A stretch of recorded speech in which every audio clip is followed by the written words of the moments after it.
Excuse the sideways profile. Look at this. Easter tummy. Not Easter bunny, Easter tummy. Anyway, I'm actually making never fail shortbread. I've got my ingredients ingredients ready. I'll show you. So it's butter, 225 grams. Got flour, 2 cups. We've got icing sugar, 1 cup. And we've got a pinch of salt. And it is called Never Fail Shortbread. You'll see the recipe on the screen there. And I will type it in below so you can, you know, do it yourself if you find that you would like to duplicate this recipe. So I did weigh the butter and I'm doubling this recipe. And the reason I do that is because I like, if I'm going to go to the effort of making things, I like making enough for more than just one day. So I need to soften the butter because I've got to be able to basically cream this with the icing sugar. And I need it to be soft to do that because icing sugar isn't very robust. I do like to clean up as I go. It's a habit. Something I haven't done, which I normally do, is also fill up water so that I am able to basically clean, and then when I'm done, I'm done. Right. So I'm going to cut these smaller. Oh, bit of paper on that one still. I am going to cut these smaller. I'll just get a plastic bowl.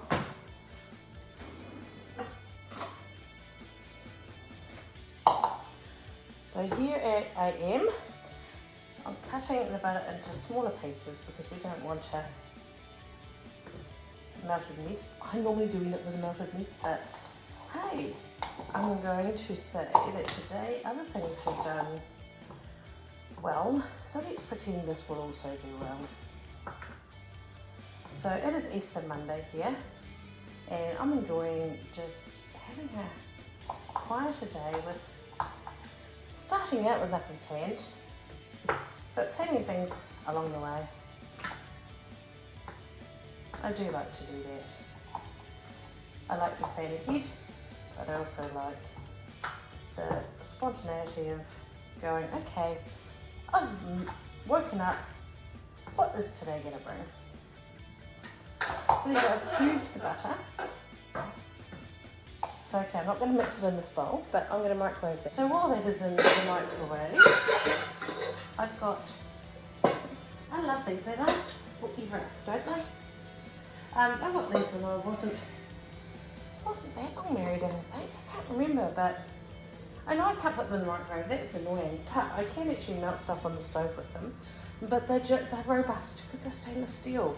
And yeah, I've had glass ones, I've had ceramic ones that have broken on ranch slider, you know, doors when children have dropped them from licking the bowl, because I didn't do that, as long as I take the better off first.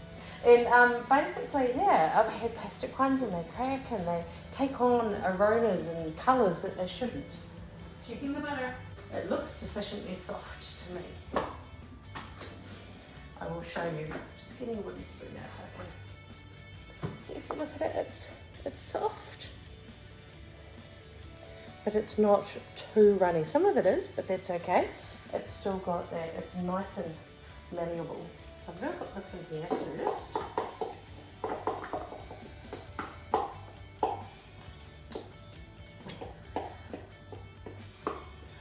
That's done.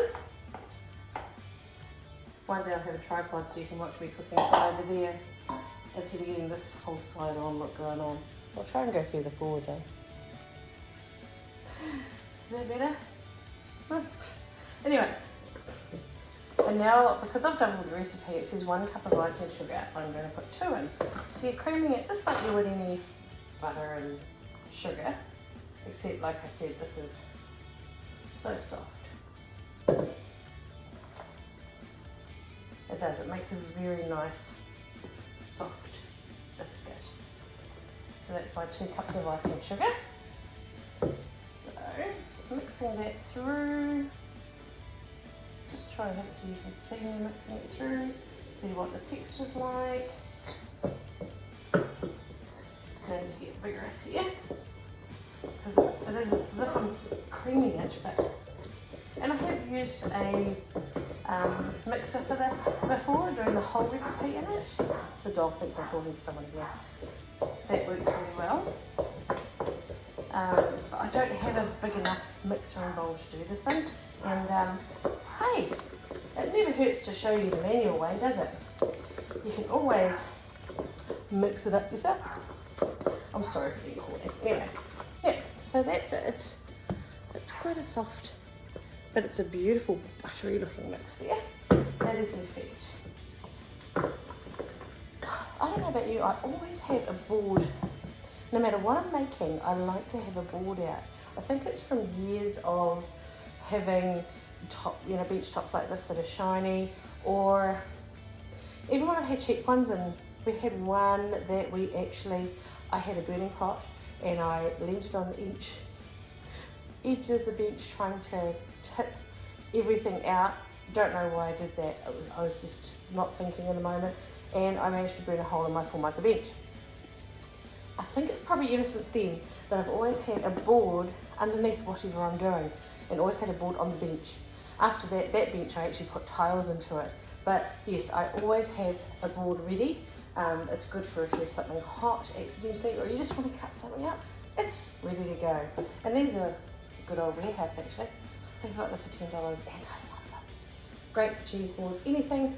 I used to have a bit of leather there, but I have used this to death.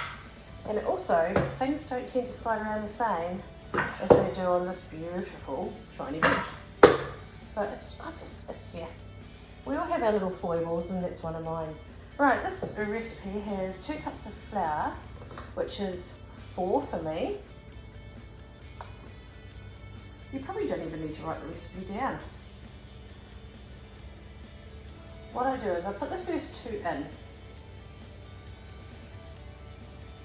because this is easy to mix, right? Actually, I'll put the first 3 in. Not a problem. Mixing this in is pretty easy.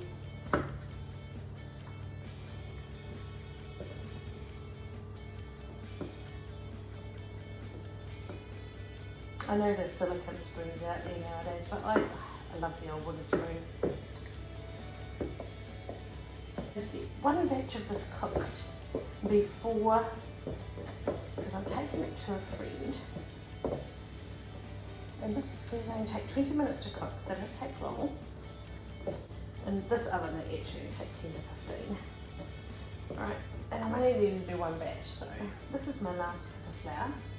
A bit more energy goes into this last cup. I don't always put the full cup in, sometimes I just leave a wee bit in the cup. Put it to the side so you've got your measure, knowing that that is your full cup. This is my pinch of salt. You see that? Ideal. Put it on your hand first, because imagine if you just went, oh, that'll be alright, and you ended up with really salty shortbread. I'm only saying that from experience. I make quite a mess when I cook. I clean as I go though, probably because of that. If you saw the messes I made as I cook, I am atrocious. Just as well I love cleaning. So it's taking a bit to really blend this through. See, it looks quite dry and flaky. It's not, because remember that butter isn't melted. In my early days I used to basically make the mistake of adding more liquid to it, thinking, oh, it's not right, forgetting that it's going to become a liquid again in the oven. So my job here is to get it into a nice firm shape without having it turn into liquid first. I'm not going to put the rest of that flour in. See, it always pays to just leave a little bit out just in case. It's this texture. So you know how you make like a shortcake? It's kind of that texture. And see, if I go like that, if I do this in my hand, because my hand's warm, see, it forms a nice, smooth shape. That is what you want. So now I'm actually going to make enough for 1 tray. This mixture, what I normally do is actually roll it into a ball. This is where I need this nice slippery surface with flour on it, right next to my sink. So any mess I make, sweep right into the sink. There we go. And I'm going to put a small batch on here. I see it's a pile of sand. Won't be for long.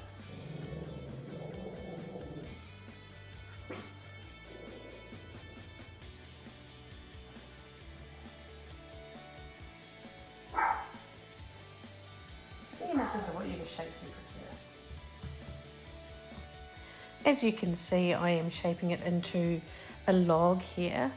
I have actually done it before where I have rolled it out and used cookie cutters for it, which is really cool if you're making this with young children. And it takes a bit of working it in and working it through and rolling it out. And as you can see, I'm talking on there, but the dog is barking and there's other noise in the house, so I thought I would do this voiceover. So you can cut the log, as you can see there, I'm cutting it into small pieces, and sometimes it is still a little bit dry. Just keep working it because your hands are going to warm it up and make it nice and malleable. I was in a hurry because I was heading out the door very quickly. And you will see a photo of the finished product at the end, but enjoy this and let me know if you've made it, or even put photos up of your finished product, because I'd be very interested to see how you went with it. And don't ever be afraid to give it a go. See ya!